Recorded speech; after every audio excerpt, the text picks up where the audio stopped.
Hello everyone, welcome back. Jolene here from Bookworm Adventure Girl. To those who are new, thanks for checking out my channel. I have shared my countdown of the top 20 books of 2020 list, but now I am moving along with the best books of 2020 according to 10 genres. So far I've done the top classics, short stories, and poetry collections. Today, I'm going to continue with the top 4 nonfiction books I read in 2020.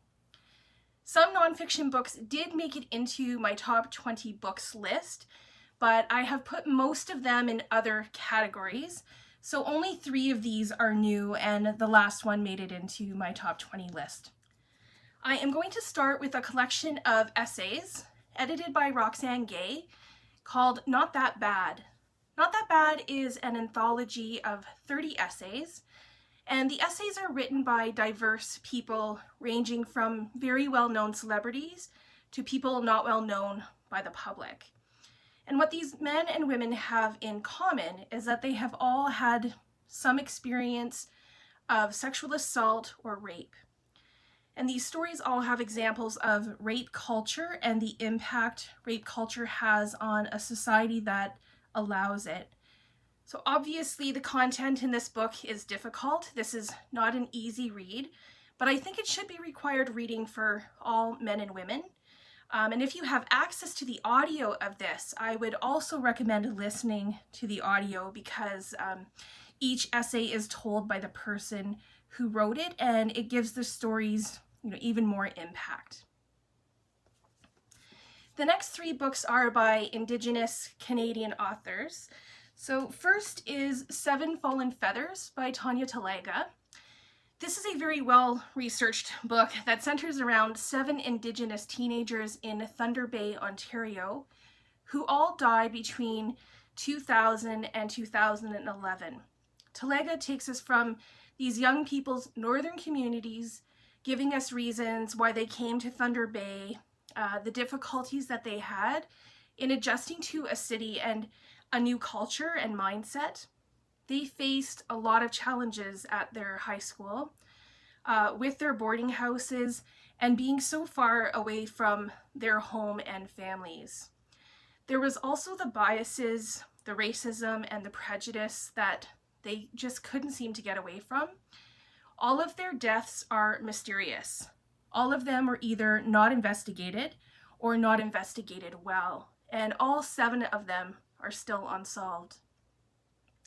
So even when an inquest was made and recommendations were given, history repeated itself and the recommendations were not applied. So these tragedies are results of something much greater happening in Canada, and it is very sad and heartbreaking. This whole story of how Indigenous people have been mistreated, dismissed, and ignored, and how it continues to today. So if you are looking for something about systemic racism and prejudices in Canada, I highly recommend this book and Talaga's other book as well, called All Our Relations, which is in a way a follow-up to this book. The next book is also of essays. It's called My Conversations with Canadians by Maracle. And if you are looking for Indigenous authors to read, Maracle should be on your list. She has many books to choose from. Maracle is a solo author and poet, and this book derives from a question Maracle was often asked when she was on her first book tour. So not having an answer at the time, she has now had time to reflect on the questions she often hears while touring Canada. And in these essays, she doesn't answer the questions, but rather she gives us her reflections in her very frank and honest way, using her experiences and storytelling. She doesn't shy away from hot topics around identity, marginalization, appropriation, reconciliation, colonialism, genocide. Maracle is very direct when she discusses Canada and the treaties and how First Nations people are controlled and not protected. The national stereotypical images of Indigenous people and the misconception that Canada is, better than the US in regard to racism and prejudice. So in these essays, she talks about the importance of culture and ceremony, dance, song, and words. And she affirmed a number of things for me, and I learned a lot from these essays. It has changed the way I use language in some ways, and it offered ways that I can be a better ally.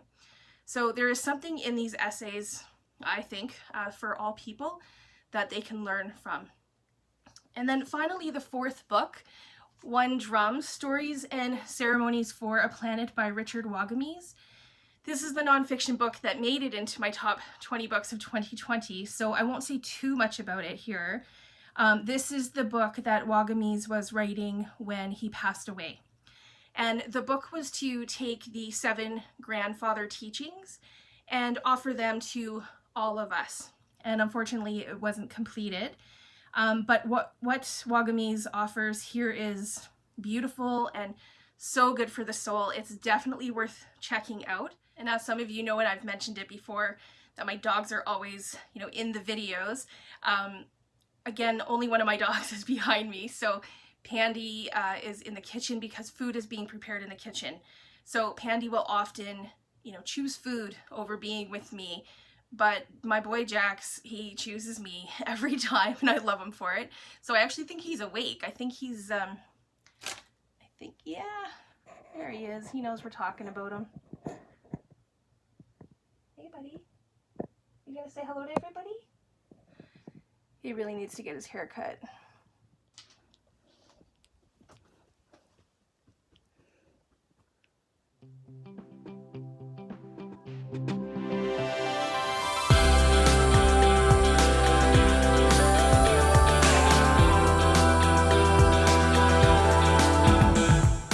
Please let me know what your favorite nonfiction books of 2020 were. Is this a genre that you read a lot of? Have you read any of the books on this list? And if so, please let me know your thoughts. I look forward to chatting with you in the comments. Thanks again for watching. I hope you have a wonderful day, and don't forget to make every day an adventure.